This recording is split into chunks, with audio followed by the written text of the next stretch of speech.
All right. Good morning, everyone. It's good to see you all this morning, and I do see some new faces even this morning, so welcome to those who are new joining us, and welcome to those who are joining us online as well. We are going to be continuing our time together in the Gospel of John. We're going to be looking at the I am statements of Jesus. And if you were here for the last couple Sundays, on Easter Sunday, we started off by looking at John chapter 11, where Jesus makes this claim, I am the resurrection and the life. And we looked at that around the Easter Sunday. And then last week, if you were here, we looked at another I am statement. What did we look at last week? Anybody remember? Is that a question? Or I am the bread of life, yes. And that's found in John chapter 6. And so this morning, we are going to be looking at another statement that Jesus makes, and this is going to be in John chapter 8. Anybody know what claim Jesus makes in John chapter 8 and in chapter 9 as well? Same claim made in both chapters. What is that? I am the light of the world. Yes, thank you. That's going to be in John chapter 8. By the way, you are allowed to participate. You are allowed to speak up. So feel free to shout out the answer. You don't need to be quiet. And so, yeah, we are going to be looking at John chapter 8 and 9 actually this morning. And we're going to look at the statement where Jesus makes the statement, I am the light of the world. And that's going to be our theme this morning. So, as we dive into this, I want to ask you, how many of you have been to the Horn Lake Caves here on Vancouver Island? Horn Lake Caves. Okay, not many of you in this service. We had quite a few in the last service. Anybody been to Horn Lake Caves with a guide? With the Horn Lake Cave guide? Okay, you went with a guide. Awesome. Because when you go with a guide, they give you kind of special equipment and you go kind of the interior of the interior caves. These are fabulous caves. Actually, there's a lot of, you can self-walk into some of the caves. Only, I think, 45 minutes from here. And I went once with a group of students and we went on a trip to Horn Lake Caves and with the guide. And the guide gives you kind of the helmet, the headlamps, the all gear that you need. And you go like inside these caves, and as you're going to the caves, if you've been to the caves, you notice there's an opening and you go in and you see all kinds of insects and bugs and spiders and creeping stuff that goes to the cave, and you're like, what is that thing? What is that thing? And you're trying to identify some of these species, and this guy will tell you, yeah, this species lives here, this species does that. And he kind of guides you through all the formation inside the caves and stuff. And he takes you inside, and you're like slowly creeping behind each person. Like there's not enough space to move through here. So it's a single file line, one person at a time.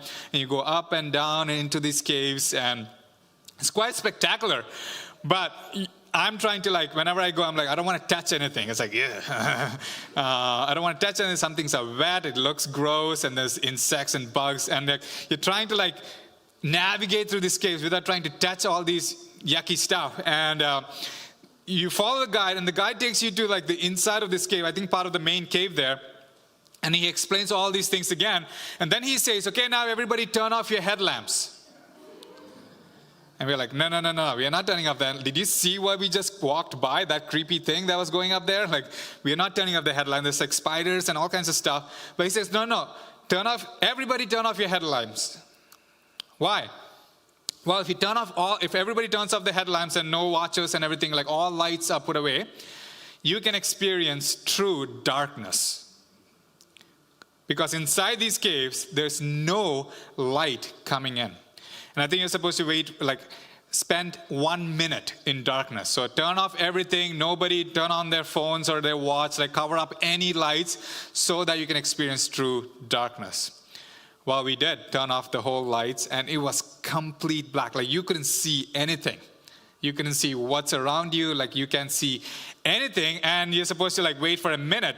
And that minute felt like so long. And we're like, okay, count faster, guys. Like, let's get out of here and turn on our light back on, because none of us likes to be in true darkness. We associate darkness with scary things, spiders, creepy things. We associate light with honesty, freedom, beauty. Darkness, you don't want to be there. We associate light with honesty and integrity. And if somebody does say a wrongdoing, whether it's a financial wrongdoing, you would say, hey, that's brought to light. And they find out that's brought to light. And we use that expression because light brings beauty. Every kid in early science class learns that everything that you see, every color that you see, every beauty that you see is a result of reflected light. Color literally is light. And of course, we know light is essential for life. Without light, major parts of our food chain would be disrupted, and life as we know it on this earth would end if there is no light. Light is essential and fundamental to existence itself. Many of you know Albert Einstein, and Albert Einstein had a famous theory, the theory of relativity. How many of you know that formula, famous theory of relativity? Yeah, E equals mc squared. This theory is so complex that only Albert Einstein, myself, and a handful of other physicists really understand it. But you look at this theory is actually based on something very significant. Anybody know what the E stands for? Energy. We got some teachers here, yeah. E stands for energy. What does the M stands for? Mass. And what does the C stands for? Yeah, it stands for a constant. And what's that constant? It's the speed of light in vacuum. In other words, this whole theory is based on something that doesn't change. It's a constant, and that's light.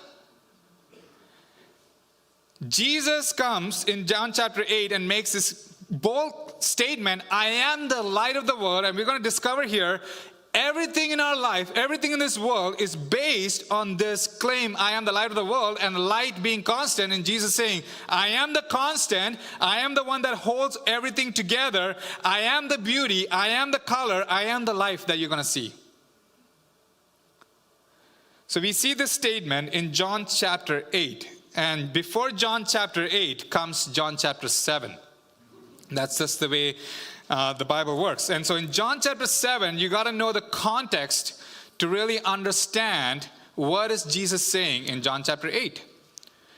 In John chapter 7, one of the last verses there, actually in the middle section there, in verse 37, John says, the next section that we're going to read in John chapter 8 and into 9, next section all happens on the last night of a great feast.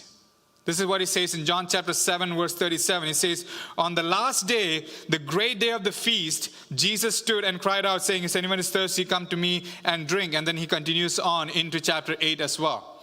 So we got to know, okay, there is a feast happening. And it's at the end of the feast that Jesus is starting to have this conversation with the crowd that's around him. And then he goes into chapter 8 and makes this bold statement that Jesus is the light of the world. So you got to understand, okay, what is this feast we are talking about? What's this festival that the people of Israel is celebrating? Well, this feast, this festival, is the Feast of the Tabernacles. The Feast of the Tabernacles. A different name for that is the Feast of the Booths. And the people of Israel, they celebrate this feast every year to remember that God has delivered them from Egypt, and God has led them through the wilderness, 40-year journey in the desert. And God brought them into the promised land. And so a couple of things happens in the Feast of the Tabernacle. It's a 7-day feast. And 3 primary rituals that happens with this feast. First thing that people do during this Feast of Tabernacles is that they all pitch a tent. They all build a tent. And they stay in this tent for the week. So everybody would come to Jerusalem, and you would see these tents pop up everywhere. It's like a big camping trip in Jerusalem. They all come up with their pop-up tents and build their tents, and they live in this tent for 7 days. Why? Because this is to remember that God led from the wilderness, and they literally tent in the wilderness for 40 years. And God actually tabernacled with them. They dwelt with them in the tabernacle there as well. And so they would do this ritual. Every year they would come together for the week and put tents up and live in booths to remind them of the season during Exodus where they lived in tents as God led them out of Egypt into the promised land. So that was the first thing they did. Second thing they did was every night they would pour out a jar of water or a thing of water out. And we're like, why are we pouring out water? Well, we are pouring out water because we want to remember that in the wilderness, we were all thirsty. You remember that? And we were complaining, we were whining, we are thirsty, we don't have any water. And God miraculously provided water out of the rock. You remember that? Moses commanding the rock and then later on striking the rock. God miraculously provided water in the wilderness. So they would do a ritual to remember that. Third thing that happened in the Feast of the Tabernacle is that they would light enormous lampstands in front of the temple with huge candles on it, and they will fire this up, and the candles were so big that the whole city of Jerusalem will see this light, and it will lit up the whole city. And when they lit up this whole light, people would dance around it. They would have a party around it. The temple choir would sing some songs, and there's a celebration around this big light. And this whole idea was to remember that God led them in the wilderness by the pillar of fire in the wilderness. Remember, there was a light that was leading them. And so they would do that. The pillar of light was God's presence with them. It led their way in the darkness. And so to remember all that, the people of Israel, they would come together and celebrate this festival. And every night of the festival, they would light up this giant lampstand that brings light to the whole area. But on the last day, as we see in John chapter 7, this is where our story is going to happen. On the last day of this festival, everybody is packing up their tents. Everybody is saying goodbye to each other. This last night, the lampstands are not going to be lit. They're going to be extinguished. They're going to put away because the festival time is over. And many scholars say this last night was always eerie because it had its big, cold, dark, dead lamb in front of the temple because it hasn't been taken down yet. It would serve as a reminder to God's people that the glory of God hasn't returned to the temple for many years so far. The glory of God hasn't been seen in the Jewish temple for centuries. Well, you might ask, where did the glory of God go? Where did it go? Where had the glory of God gone? Well, I'm glad you asked. I'll tell you. There's a passage in Ezekiel chapter 10. Prophet Ezekiel, he has a vision. Prophet Ezekiel prophesied saying, Israel have sinned. And they've sinned again and again.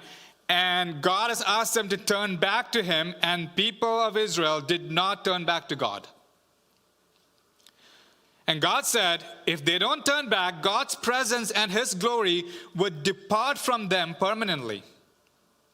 And Ezekiel prophesied that. And people of Israel, they still didn't listen. And Ezekiel says in Ezekiel chapter 10, he saw a vision of the glory of God leaving the temple. Remember, the temple had 3 sections, and the innermost section, the Holy of Holies, had the Ark of the Covenant where the glory of God was present. And Ezekiel saw this vision of the glory of God leaving the Holy of Holies, leaving the holy place, coming to the temple door, and kind of hesitating to leave because it's like almost saddened to leave the temple. And Ezekiel says in chapter 10, the glory of the Lord leaves the temple, it goes by the east gate into the Mount of Olives. And from the Mount of Olives, the glory ascends up to heaven. And it seems like it's been gone forever.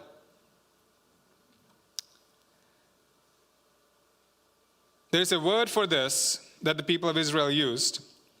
You find this in 1 Samuel chapter 4. But the word for this is called Ichabod, which basically means no glory. Or the glory has departed, or the glory has gone. So on the last day of this feast, when the lights are turned off, when the lampstand is turned off, when people are packing up, there's this sense that, man, where is the glory of God? When is the glory of God returning to the temple? When will the light of God's glory return to us? It was a reminder. And that's where we see in John chapter 7 and into 8, on that last day of the feast, Jesus stands in the temple probably in front of that giant dark lampstand and says, I am the light of the world. God's presence, God's glory is standing right in front of you, and it has now returned. That's the context that we're going to come in John chapter 8. So I want to look at this statement, I am the light of the world. If you were here for the last couple of weeks, we looked at kind of two things around the I am statements. The first thing is God's provision, right? What is he meaning? What is he providing by the statement, I am the light of the world? Last week we looked at what does he provide by I am the bread of life. Today we're going to look at what's his provision. And then we're going to look at our participation. What does it mean to walk in the light? So what does Jesus mean when he says, I am the light of the world? And what is our participation to walk in the light? So first of all, his provision. What is the need that is met by this claim? How does Jesus as the light of the world benefit me personally and us corporately as a church and the world? How is Jesus claiming, I am the light of the world, benefit us? What's his provision? So, that's what I want to look at in chapter 8. We're going to read some verses here. In John chapter 8, we're going to start in verse 53 of chapter 7 and then jump into chapter 8. Some of your Bibles, you'll notice this section is italicized, which basically means that in the earlier manuscript, this section wasn't placed in this area, but there are other manuscripts that kind of put it all pieces together and says, yeah, it fits right here in John chapter 8. So it's basically saying in the original manuscript, this section was not in this section. Like they didn't have chapter 8, chapter 7. They just had manuscripts and they put it all together here for us. So chapter 7, verse 53. This is what it says. Then they all went home, but Jesus went to the Mount of Olives. At the dawn, he appeared again in the temple courts where all the people gathered around him, and he sat down to teach them. The teachers of the law and the Pharisees brought in a woman caught in adultery, and you know the story. They made her stand before the group and said to Jesus, Teacher, this woman was caught in the act of adultery. In the law, Moses commanded us to stone such women. Now what do you say? They were using this question as a trap in order to have a basis for accusing him. But Jesus bent down and started to write on the ground with his finger. When they kept questioning him, he straightened up and said to them, Let any one of you who is without sin be the first to throw a stone at her. Again, he stooped down and wrote on the ground. At this, those who heard began to go away one at a time, the older ones first, until only Jesus was left, with the woman still standing there. Jesus straightened up and asked her, Woman, where are they? Has no one condemned you? No one, sir, she said. Then neither do I condemn you, Jesus declared. Go now and live your life of sin. Verse 12. When Jesus spoke again to the people, he said, I am the light of the world. Whoever follows me will never walk in darkness, but will have the light of life. I'm going to pause there for now this morning. And you all know this story, the story of the woman caught in adultery, and the woman is brought to Jesus, who had been caught in the very act of adultery. And strangely enough, there's no mention of the guy here. Seems to like we have let him go here.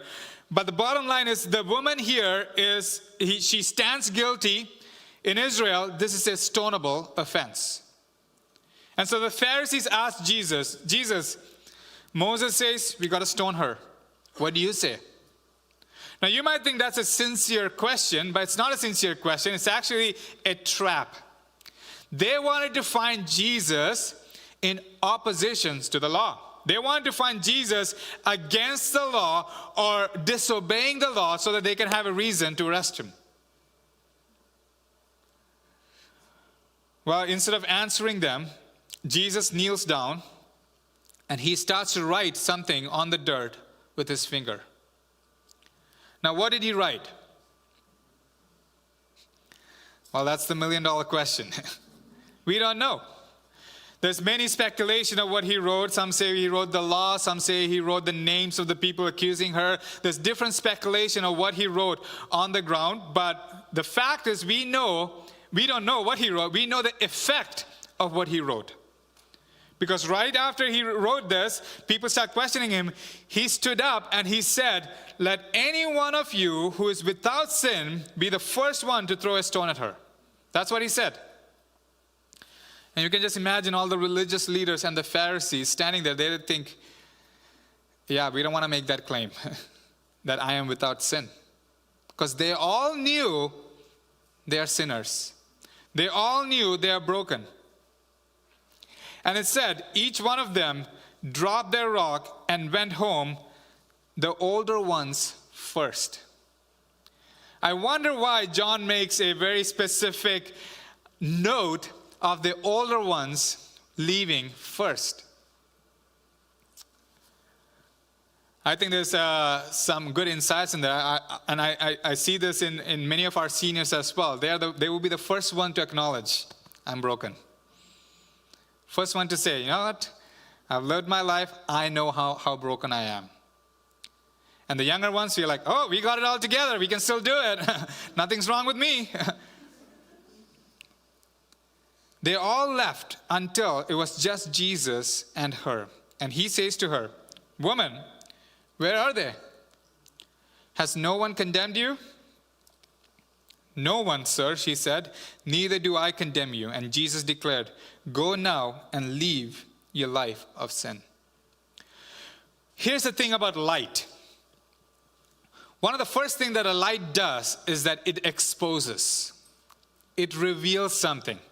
We see here Jesus, the Pharisees reveal something in this woman who is caught in adultery. It reveals the sin. But Jesus at the same way reveals the sin in the Pharisees as well.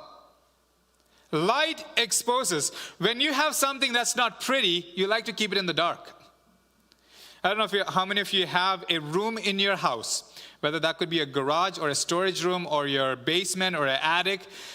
You put all your junk in there and you turn off the light. Because you know if you turn on the light, it will reveal all the dirt and all the mess and all the junk, and you got to deal with it. So you have a dark room in your house, whether that's your basement or your garage or your attic, that you just keep chucking all the stuff. When something isn't pretty, we prefer to keep it in the dark.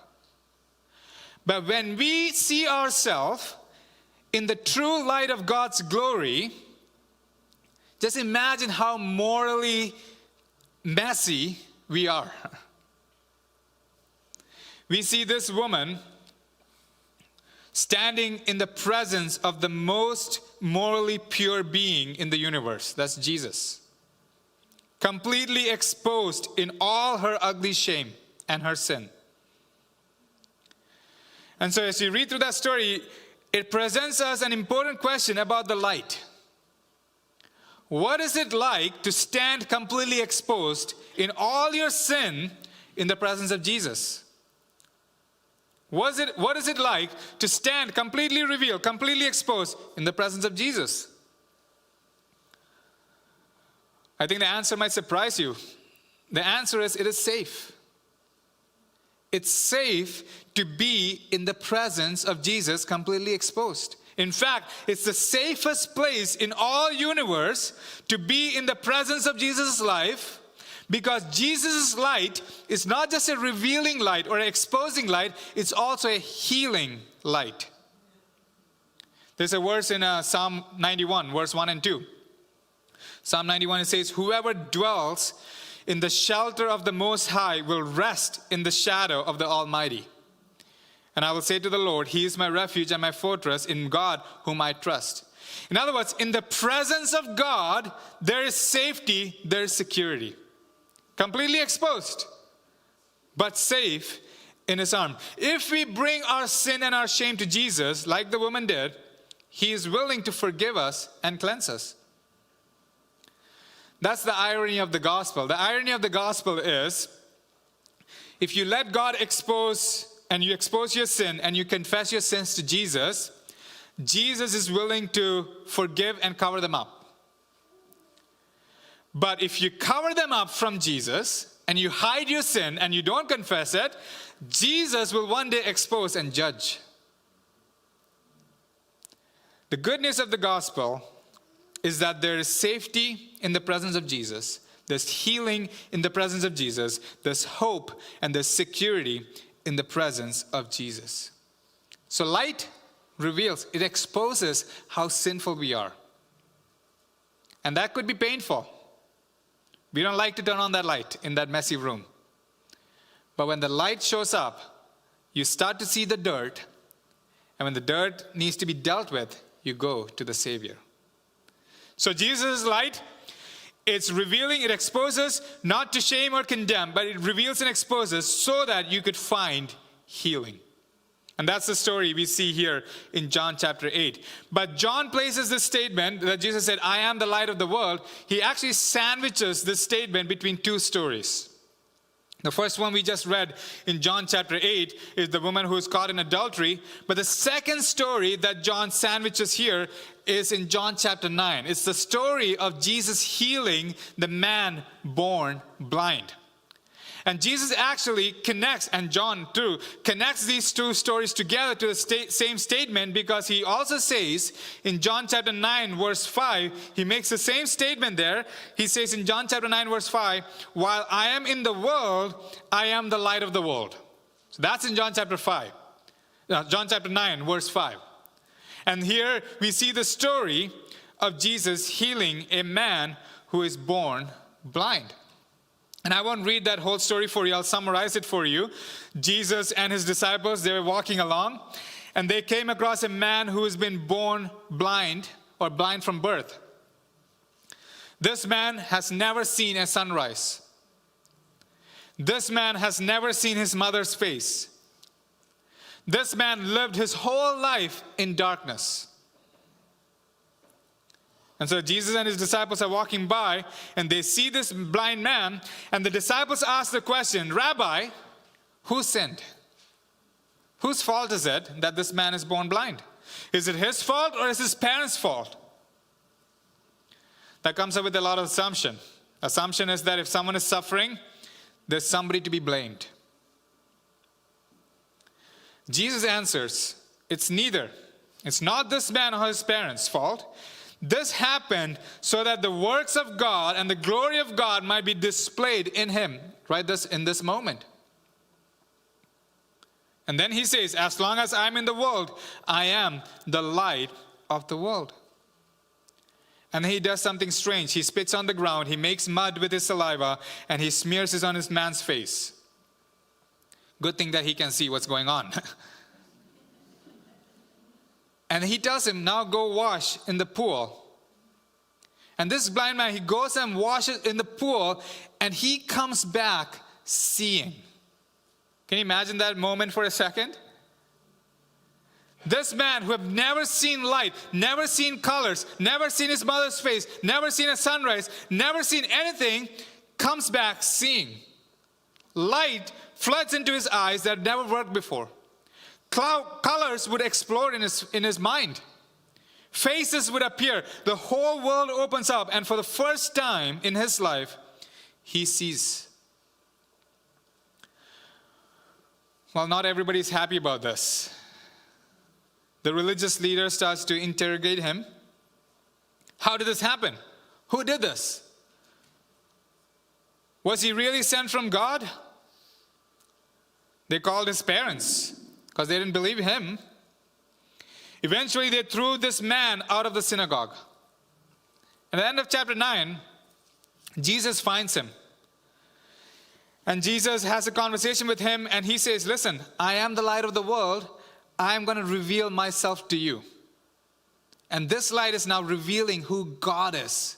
And when he revealed who God is, who himself is, this blind man who was once blind and now see, he says, Lord, I believe, and worshiped him.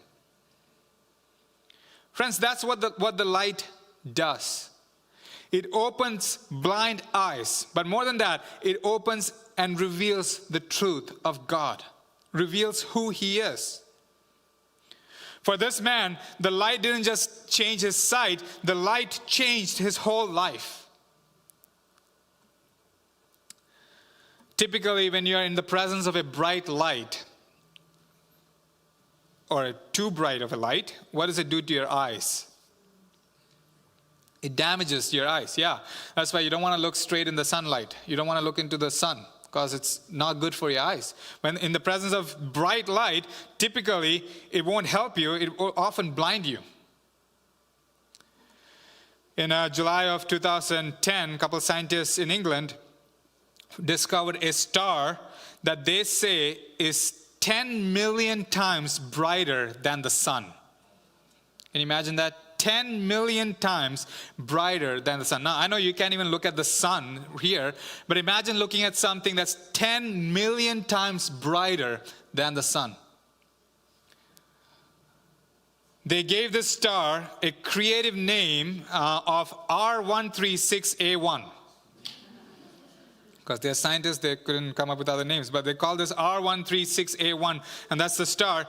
And they say, you can't even look closer to that star, because if you look closer to that star, that would blind you.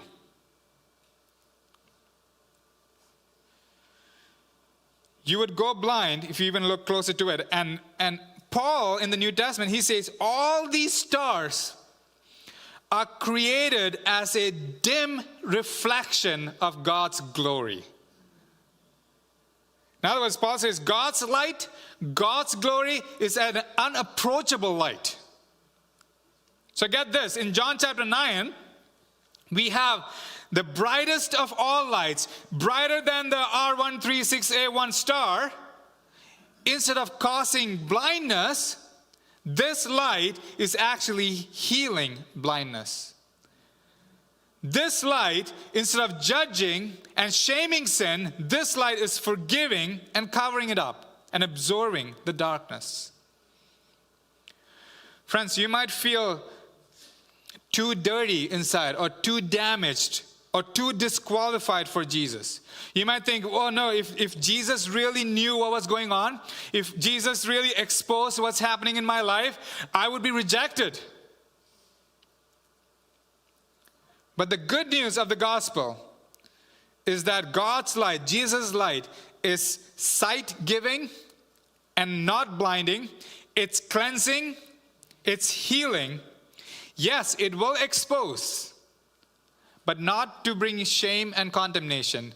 It exposes to bring healing.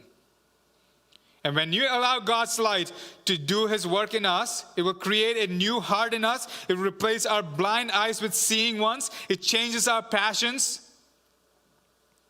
It heals and cures it. You may ask, why? How can Jesus' light do that? Because at the center of this light is the cross of Jesus. At the center of this light is the cross. And cross is a point of great darkness. You remember I mentioned Ezekiel in chapter 10. Ezekiel saw the light of God's presence leave the temple. And that light of God's presence, the glory of God, leave the temple. The glory hesitates to leave the temple at the threshold there. But it eventually leaves the temple. It departs from Jerusalem by the way of East Gate, and then it ascends up to Mount of Olives, and then into heaven for seemingly forever. That's what Ezekiel saw in Ezekiel chapter 10. But when Jesus came, and He says, I am the light of the world, and if you remember on the Palm Sunday, we looked at this story.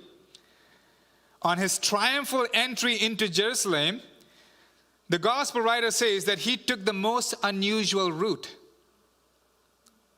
Matthew tells us that Jesus first ascended from the Mount of Olives, then rode the donkey into Jerusalem, where He entered by the East Gate. And guess where's the first place He went to? To the temple. And He says, glory has returned. Light of the world has come. The light has returned. And we know that story from Palm Sunday to Easter. That light didn't get enthroned as the kingdom at the temple that week. We know what happened that week. On that Thursday and that Friday, the light of the world was crucified. He died on the cross. And the gospel writers tell us that an unusual darkness settled over the land in the middle of the day when Jesus was crucified. The curse of our sin and death seemed to extinguish this light. And then the light of the world was placed into a cold, dark confines of a grave and sealed up forever. But here's the good news. Death could not hold him. Darkness could not overcome him. So on that Easter Sunday, on that third day, as the sun starts to rise up, the light of the world walked out of that grave. And that's why this light of the world is not just an exposing light, revealing light, but it's a healing light, a forgiving light, because this light of the world absorbed all the darkness. And that's why the gospel message is simply, look to the light of the world and be saved. Look to him. Allow him to expose, because when he exposes, he can heal and reconcile you back to him. Friends, that's the provision of Jesus saying, I am the light of the world. He exposes our sin, and that can be painful. But if we allow him to expose, he can heal it and cleanse it and purify it. So that's the provision, and we'll end with this. What's our participation? How do we walk in this light? What am I supposed to do? I understand Jesus is the light of the world. What's my role in this? What is my participation in this? It says in John chapter 8, verse 12, when Jesus said, I am the light of the world, he says, whoever follows me will not walk in darkness and will have the light of life. There is this sense of you got to walk. You got to follow. It's an invitation, but it's also a call. That's something that we got to do. So how do we walk? I want to share two things with you. John, who writes the Gospel of John, also wrote a couple letters in the New Testament, the 1st, 2nd, and 3rd John. And John actually explains a little bit of this in his first letter, 1 John chapter 1. I'm going to read a few verses there. 1 John chapter 1, verses 5. Same John, he says, God is light, and in him there is no darkness at all. And if we claim to have fellowship with him and yet walk in darkness, we lie and do not live by the truth. But if we walk in the light, as he is in the light, we have fellowship with one another, and the blood of Jesus purifies us from all sin. I want to highlight two things, what it means to walk in the light. First thing is, if you're walking in the light, you will have fellowship with God. That's the first thing, fellowship with God. Second thing, if you're walking in the light, you will have fellowship with one another, with each other. So in verse 5 it says, if we claim to have fellowship with him, but we walk in darkness, we lie. In other words, it's possible for us to say the right things. It's possible for us to memorize scripture. It's possible for us to sing the right songs and yet not have fellowship with God because we're keeping certain things in our life hidden from the light. God desires more than religious language and religiosity. He desires a real relationship, a real intimacy. Fellowship with God means an increasing intimacy, where we go to God and say, God, search me, find things that are hidden in me. I want it to be exposed. I want it to be revealed so that you could heal me, so that I could know you more and I could be more like you every day. That means we don't run from conviction. When God convicts, we respond. We say, yes, Lord, it's painful, but I need the healing. We trust in his mercy. We bring ourselves into the light. And John says, when you do that, the blood of Jesus purifies us from all sin. Not just cover it up, not just put a Band-Aid on it, but purify us. And you know how gold is purified? Gold is purified with fire. And fire is painful. But when you go through that process, you come up with pure stuff. And that's the invitation. When you're walking in light, allow the light to refine you. Allow the light to reveal and expose so that you could be purified, so that you could be healed. Second thing, fellowship with others. It says, John says, if we walk in the light, we have fellowship with one another. In other words, this is the evidence of walking in the light. This is not optional. I know many people say, as long as it's between me and God, if we are good, I'm fine. And there's many, one of our good friends, Clayton Dugan, some of you know, he wrote a book, Why Do We Need the Church? On this whole idea where people say, oh, it's just my personal relationship with Jesus. I don't need the church. I don't need a community. I don't need anybody else. As long as me and God, we are good. Well, you know what's good? What's not good? Things are hidden in your life. And you like it to keep it in the dark. But the invitation of the gospel, invitation of Jesus being the light of the world, is you're walking in community. You're bringing other people with you and walking together in the light. Which means other people might see who you are. They see your weakness. They see your struggle. They see the dirt. But they too recognize, not to shame, to condemn, but for healing, for purification. Let's walk together. Let's walk in the light together. If we won't bring it to the light, the sin will own us in the darkness.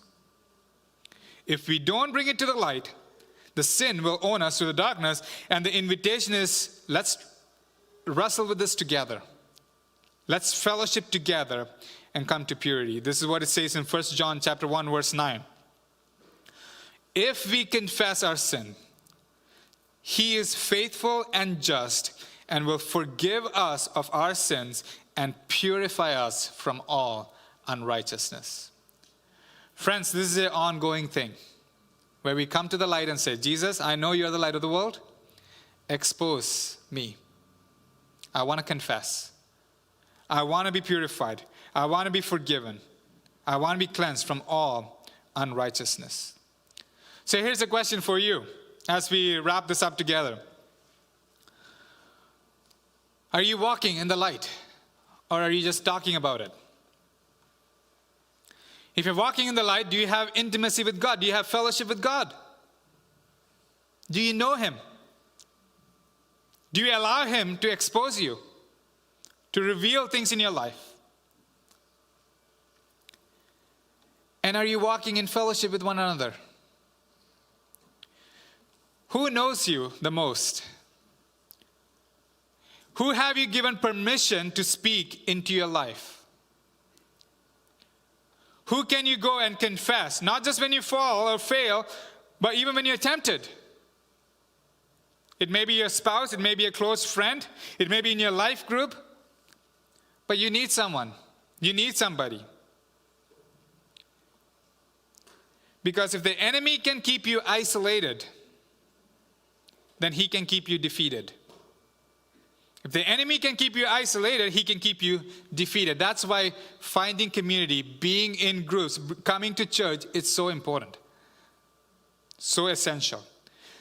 This kind of community is what we need. We need an honest, a community full of grace, community who knows we need the light of the world.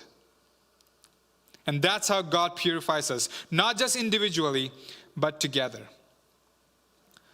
So are there places in your life where you have kept it hidden from others and hidden from God? Are there relationships where you have kept people at a distance, afraid of being seen? Oh, only if they see us, they'll reject us.